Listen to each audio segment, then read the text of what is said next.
Welcome to Phuckery The Podcast. I am your host, Dr. Monique Ross. In today's episode, I am joined by a special co-host, one of my closest friends, who just so happens to be my ex-husband, D. Hello, fuckers. Fuckers. Yeah, fuckers. We're not calling these people fuckers. It's pure fuckery, right? Right? So your patrons should be fuckers. So hello, fuckers. How are you guys doing today? We're not calling these people fuckers. Motherfuckers? No, not at all. Anyhow, welcome to the podcast. In today's episode, we are going to have a conversation and attempt to put to bed the myth that two adults cannot live together, cannot coexist under the same roof and co-parent and not be involved in any type of sexual relationship. Yes, you heard that right. Technically, I live with my ex-husband, or he lives with me, however you want to flip it. We live together. And today we're going to talk about how we came about this arrangement. And we'll give you guys some insight and let you guys know that you can absolutely do it if you are willing to put aside your differences, your bullshit, and do it for the kids. How did we get here? I'll let Dee tell you guys how we ended up in this space that we're in right now. So I wrote this out for you real quick. So her job was kind of moving slow, and then her position was terminated. And she kept talking about Atlanta this, Atlanta that. And I wasn't really listening because I never really listened to what she's saying anyway. But she kept talking about Atlanta. And then I get a call from our 12-year-old who says he didn't want to move to Atlanta. And I'm like, what are you talking about? So I talked to her, and she said she was possibly moving to Atlanta. I talked to him. And he said he didn't want to move because he didn't want to stop everything that he built here as far as his sports and friends and school. And he wanted to finish out everything here in St. Louis with me. And we talked about it, and we came to some type of form of conclusion on what we can do to make all this work. So after that conversation, I accepted a position in Atlanta. Dee agreed to move into my house, our house, his house. I don't know whose house it is at this point. I just always say your house. He does. He says your house, but he moved into the house and I moved out of the house. I went down to Atlanta on an adventure, seeking a new opportunity, a new life, a new lease on life. I met a nice guy down there, but we won't go off into that. I do talk to him about my situationships and my bullshit, so he knows it all, but we won't go off into that for the camera today. We'll save that for another episode. But yeah, so I go to Atlanta, and the position that I accepted, I was traveling for work, so I really wasn't in Atlanta. I really wasn't in St. Louis. I'd pop back into St. Louis and pop into Atlanta,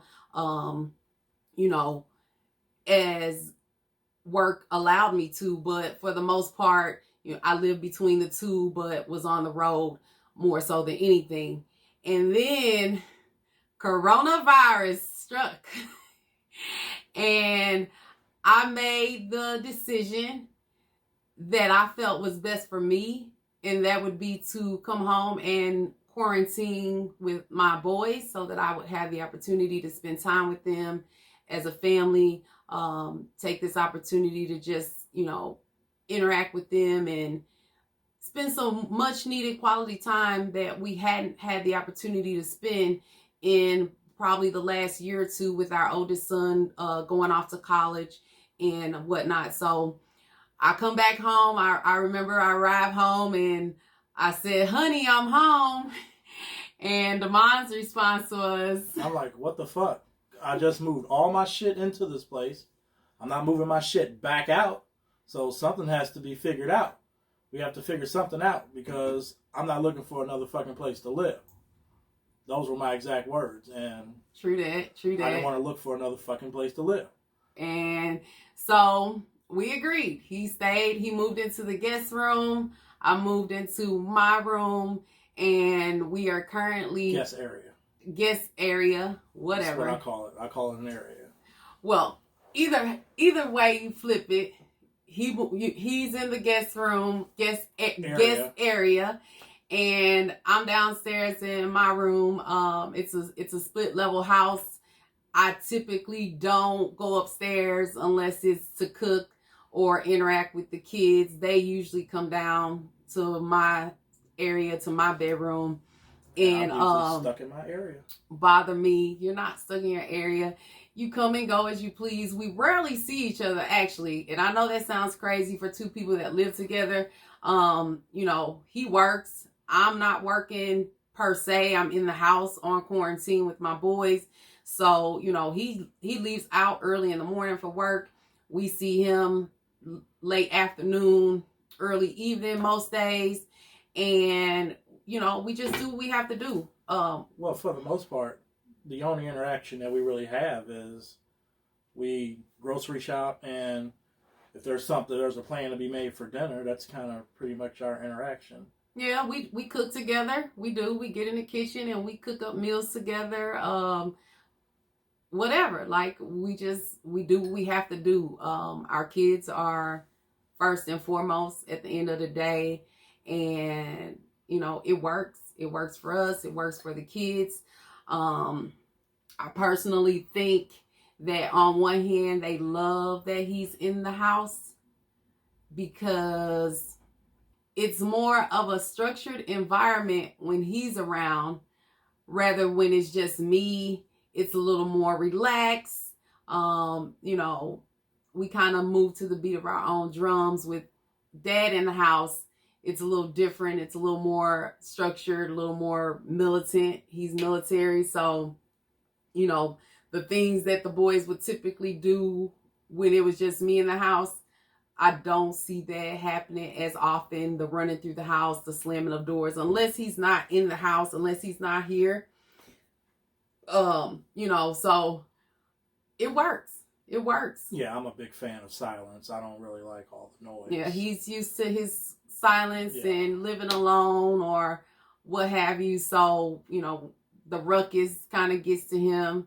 He'll get up and leave and go for a walk or drive or whatever he does. I don't know where he goes, what he's doing. It's none of my business. In the beginning, that 12-year-old, his friends. Oh my God. Yeah, that's the thing. Our youngest son, he always has his friends at our house. They're always hanging out at our house, kicking it. So when he first moved in, when I left and went to Atlanta, I specifically told him, I said, hey, the kid has his friends over all the time. Like, I don't want to see that change because, those are his boys. He loves his friends. They love him. And, our house is the hangout spot. And I love the fact that our house is one of the kids' hangout spots. I welcome them in. We feed them. They stay the night on school nights. We make sure homework's done. In the morning, they get off to school. We make sure that, they're together. They have all their things. They brush their teeth and things like that. So I did not want to see that change when I made the decision to leave. So that was one of the few requests that I made before leaving. Like, hey, make sure that his life with his friends is not disrupted because of the decisions that I made, as far as leaving. And I was still like, fuck that. He was still like, fuck them kids. Yeah. Fuck them kids. I gotta have some quiet. Fucking kids are loud and they eat a lot. It's boys, 12-year-old boys. Shit, they don't eat until fucking they feel like stopping. True. So, what else we gonna talk about here? Just, how we make it work. Like I said, we're here, we're in the house, we're on quarantine, he's working, he comes and goes, does his thing. I stay out of his hair. I can tell when he's had a day, he doesn't feel like being bothered for the most part. Shit, that's every day. But it's like you said though, it's more about space. and respecting each other's space. I respect your space, you respect my space. I stay out of your way, you stay out of my way. Yep. And I stay in my area, you're down in your room. And that's just the way it goes. Right. And the fact that, like, we're not concerned with what the other person is doing in their personal life, I think that's what makes it work best, because it's about the kids. We have not been together in years, like years, 2000, what, 12, 11, 12, somewhere around there. Like, so he's not concerned with what I'm doing. Like I told you guys before, I talk to him about situationships, guys that I'm dating. I ask him for dating advice.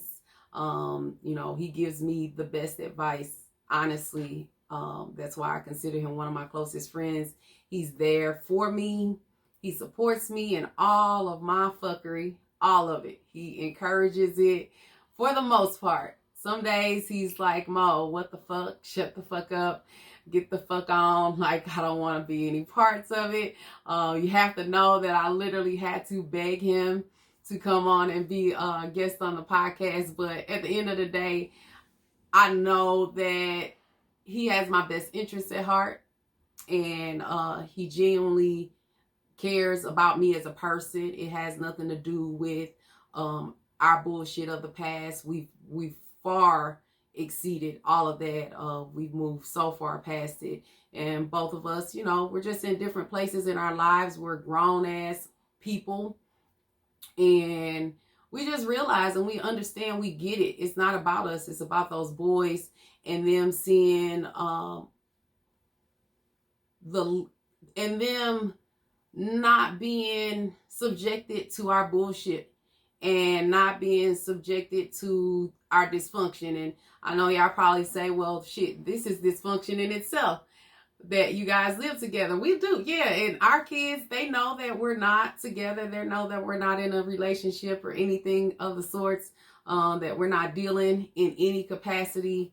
And I hate to keep stressing that. I just wanted to be clear just in case, his lady is watching or, anybody, whatever. We're not going to go off into that. But yeah, we make it work. We do what we got to do. It's, fuck the bullshit. It's about our boys. It's about, them being happy, healthy, and supported by both of us the best that we can, on the real. Like, that's all, to me, that's all that matters. And I know he feels the same way.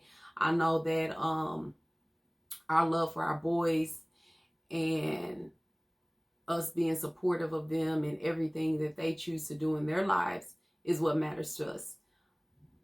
I'm going to hand it over to D and let him kind of go off into whatever he wants to say about the situation. And then we'll wrap this up. I mean, I really don't have much to say about the situation except for is that, like I was telling you before, that as a man, it would have been okay for me. You get pushback. I'm sure you get pushback from people as a woman saying, how can you leave your kids, this, that, and the third. Oh, yeah, but definitely. For me as a man, it wouldn't have been a question. It would have been like, all right, so I need a job, so this is what I'm going to do. I'm going to pack up and I'm moving to whatever city I felt the need to move to. Right. Without any questions. But, like I told you, I'm qualified to watch one of them. I'm not really qualified to watch them both, but... Well, the other one's an adult, so... Well, that ain't the one I was talking about. Damn. But I am qualified to watch, some kids who can watch themselves for the most part. Right. But, yeah, I'm proud of everything you got going and happy that you got it going. And another thing is that, like I've also said to you before, I don't want nothing from you, so it's and that's true. And I know that with my whole entire heart. He does not want anything. He does not come at me sideways. He does not say slick shit to me. Anything sexual. He doesn't hit on me. It's like a real genuine friendship. And, regarding our divorce, like we went through a rough spell for a brief moment where we didn't get along, and there's no way, shape, or form a few years back that we could be sitting here in front of this camera having this conversation, and putting it out to the world to see. But again, because we've grown up, we've matured, we understand where we are in our lives, and we get it. We get it. It's like I said before, it's not about us. And because it's not about us, and because neither one of us has any ulterior motives where we are, there's some self-serving purposes or intentions behind anything that we do. That's what, that's how it works. That's how we make it work. And like I said, we had our bullshit, trust and believe. We had all kinds of bullshit, but all that bullshit got us to the space that we're in now, where we can sit down and we can be adults and we can have these conversations and we can co-parent our kids under the same roof and not be involved in, a relationship or, anything of the sorts, to where it doesn't cause conflict in our parenting. It doesn't cause any conflict in our living situation. We know our roles in each other's lives, and we don't overstep those roles, although I do at times, because I do overshare, but I'm an oversharer, and I tell him things that he does not want to hear. I involve him in shit he does not want to be any part of. As a woman, there have been instances where I've been like, hey, I got this thing that's like on my ass, can you look at it? And that's it. Like, it's not sexual.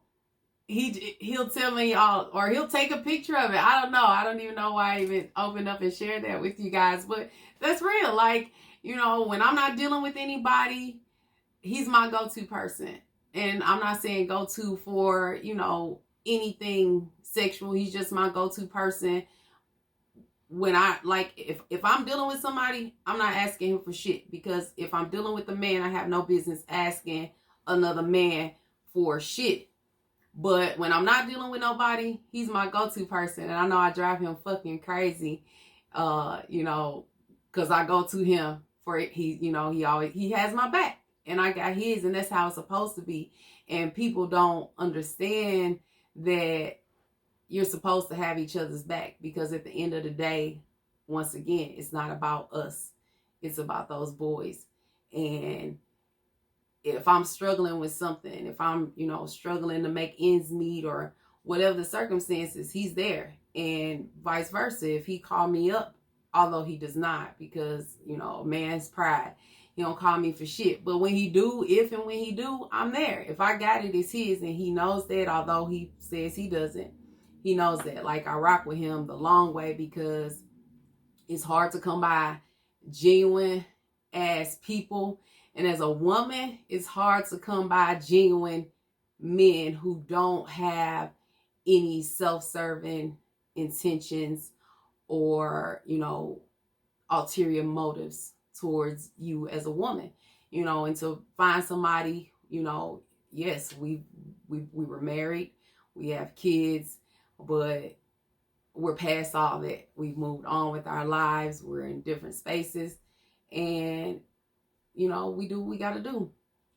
What were you about to say? I cut you off. I feel like I cut you off. Not really. I was going to say I feel sorry for your editor who's got to edit fucking his parents talking about sex. So that's our oldest son edits the videos for the podcast. So he sees all of the content before anybody. Like, I don't even watch it after it's recorded.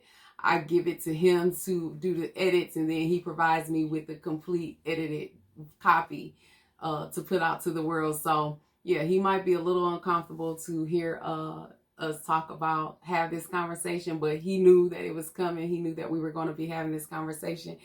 So yeah, like, it's us. This is us. This is us. This is our life.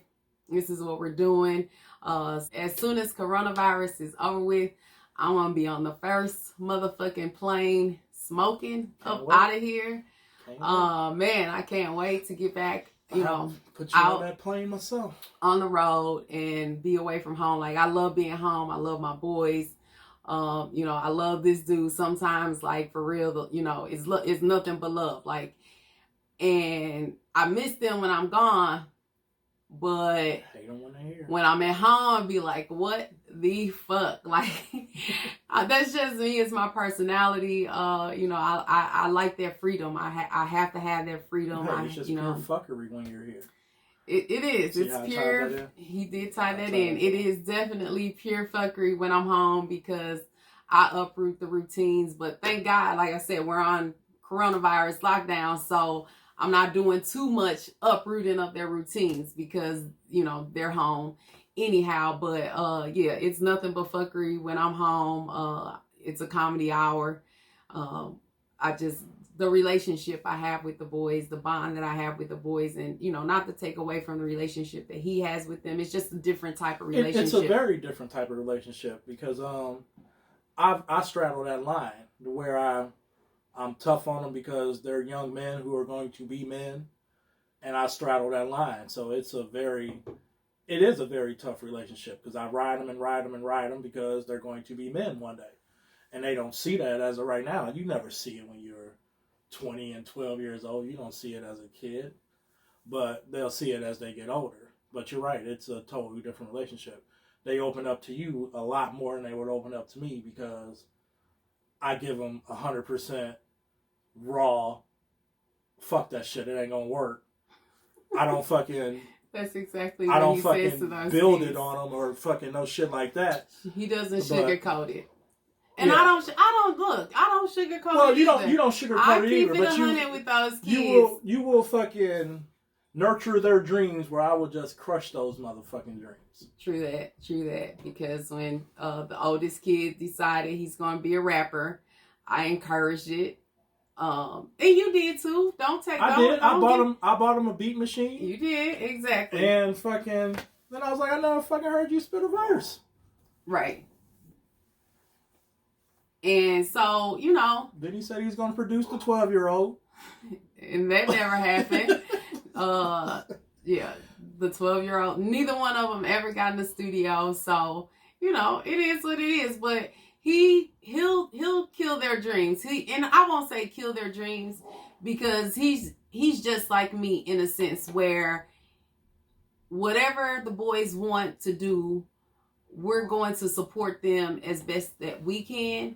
We're going to push them and encourage them and motivate them, but we do it in our own way. He's more of the realist where he's going to open their eyes to the reality of the situation.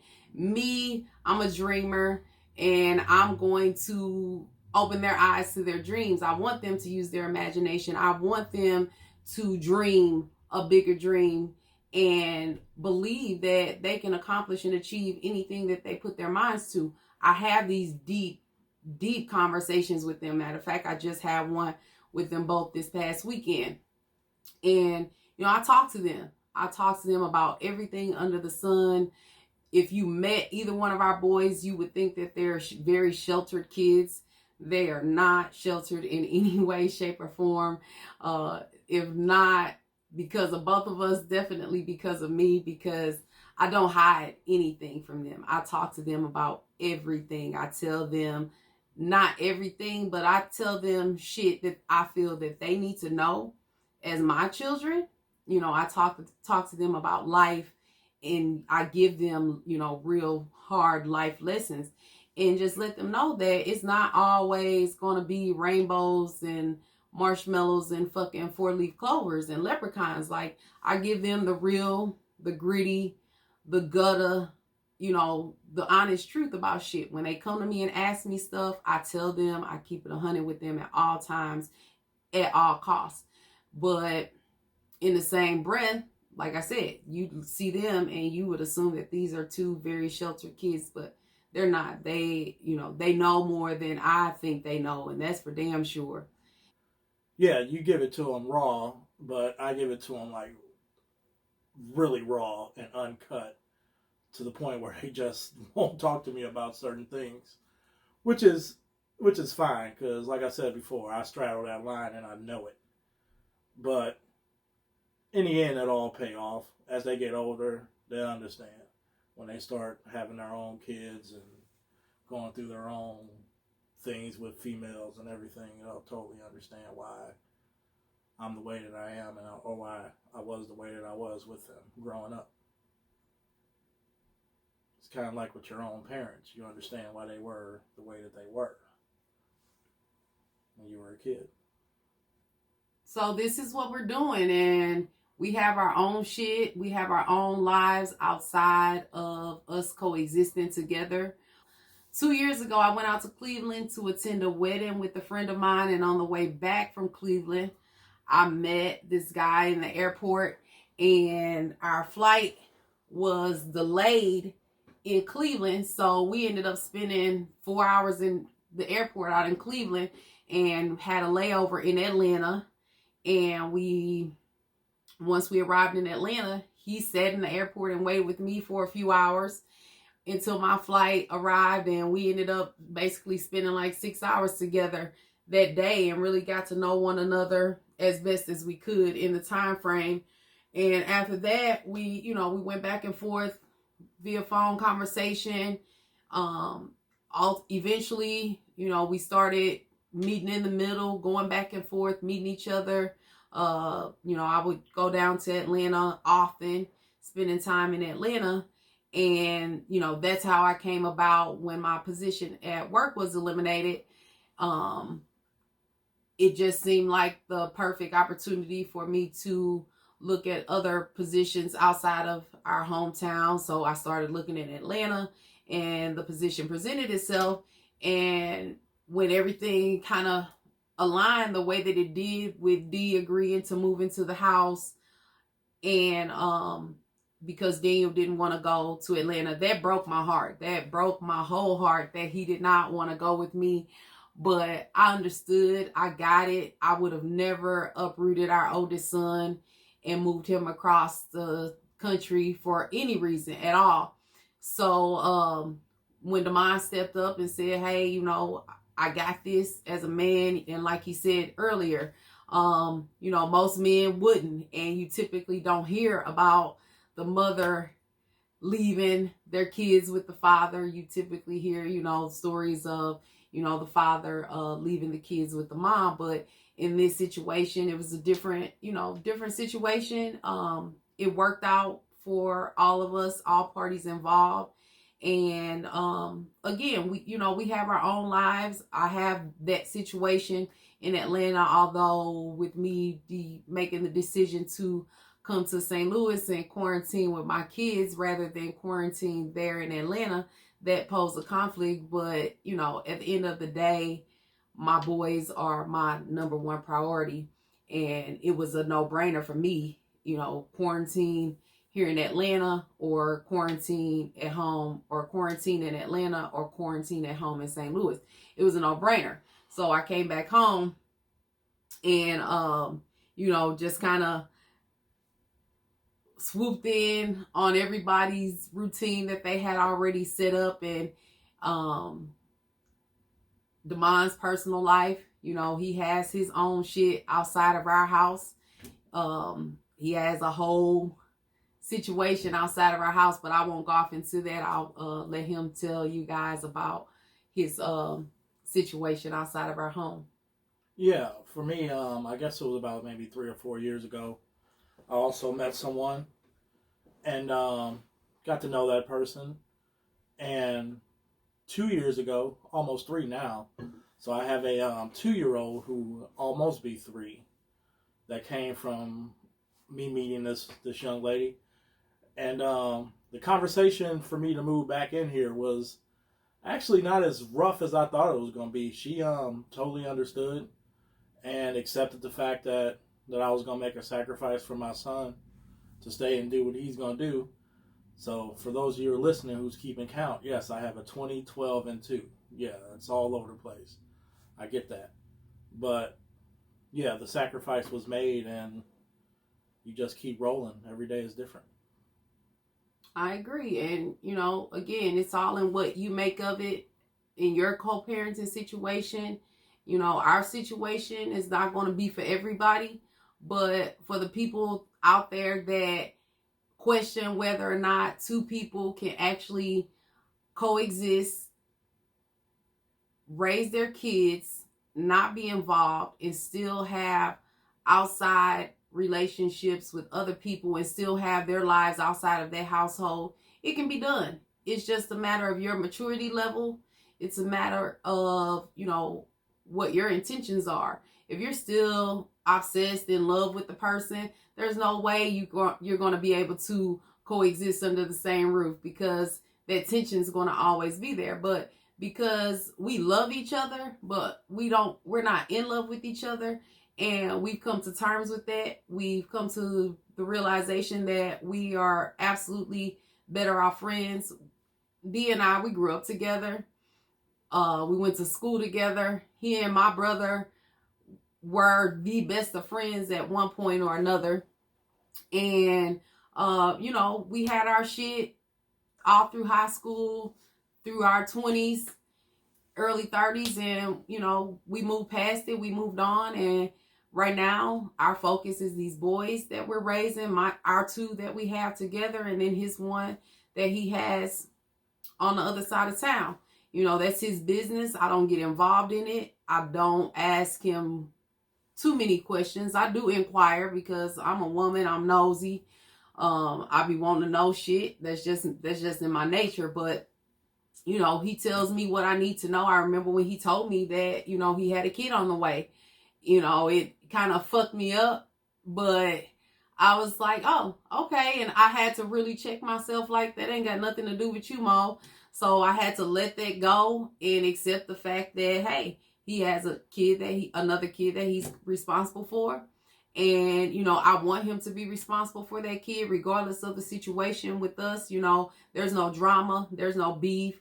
We ain't got nobody coming by the crib all hours of the day and night. There's no craziness going on. Like, everybody plays their position and focus on what they need to be focused on, rather than, what he's doing, what I'm doing, what she's doing. It's none of our concern. We live our lives. We protect our kids. We raise our kids. We provide for our kids. And we do what we have to do for our kids. It's not about us. So, you got anything else you want to add? I've got nothing. All right. Well, that's our fuckery for today. Thank you guys for tuning in to Pure Phuckery the Podcast. Once again, I'm your host, Dr. Monique Ross. This is my co-host, one of my closest friends, and my ex-husband, D. Thank you for joining in on the fuckery today. Thank you for sharing, helping me share our situation, our story with our viewers. Thank you to all my viewers. Thank you for... Not the fuckers. We will not call you guys the fuckers. We're going to come up with some clever name.